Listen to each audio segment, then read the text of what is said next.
came to Islam, my life was really kind of focused on drink, drugs. The whole kind of purpose of life was just to have fun, have a laugh.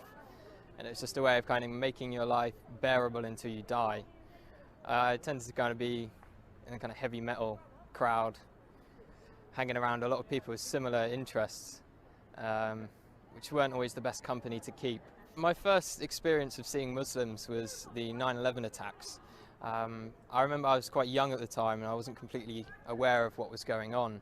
In fact, I ran to one of my friends after seeing the news report and I told him that the tourists had declared war on America because I'd never heard of terrorists before. As the war was unfolding and I was seeing more and more about the war in Afghanistan, I started understanding that these people were Muslims and that the Muslims were doing these horrible atrocities across the world. So from that kind of media bombardment, I started getting a strong hatred for Muslims.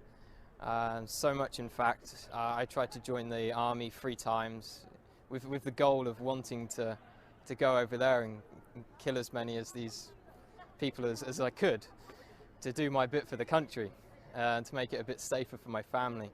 I thought they were kind of the big evil of the world.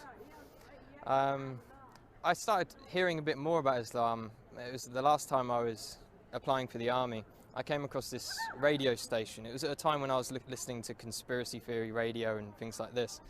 And it was a radio station from the American government called Terror Talk. And it was talking about the life of the Prophet ﷺ. And it just didn't sound right to me that people would follow him from all these evil things they were saying about him. So I started to question what Muslims believed at that time. I was on a spiritual search anyway. At the time I was looking into Norse mythology and paganism, and one of my friends turned to me and said, before you decide on this paganism thing, have a look around a bit more. And then I eventually picked up the Quran from my college. When I had it, I actually thought I was picking up a terrorist handbook, and I was a bit worried that MI5 were going to come after me as soon as they saw me take it out of the library. But as soon as I started reading the book, it hit me immediately, and I couldn't stop reading it. It sank deep into my heart.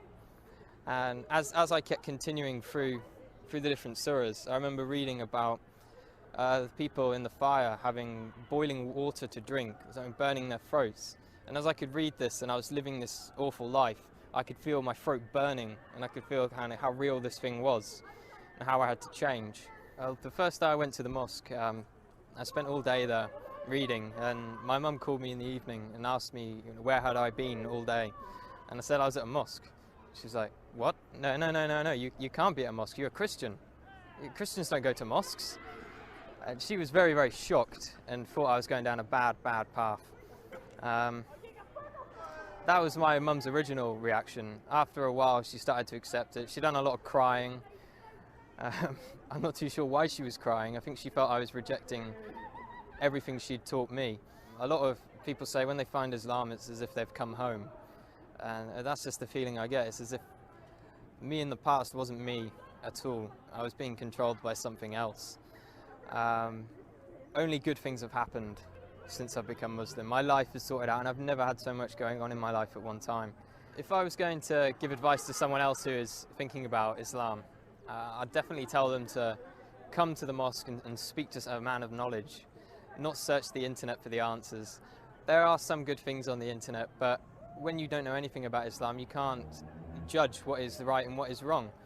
So it's much better to speak to someone, spend time with the Muslims. I spent many weeks in their company, and you get an understanding of who they are and what kind of quality of people they are. Don't be afraid of what your family think. I've had many people, and myself as well, was worried about what my parents would think. And at the end of the day, Islam is for you, it's for you. You can just hope the best for your parents will come afterwards. الله أكبر الله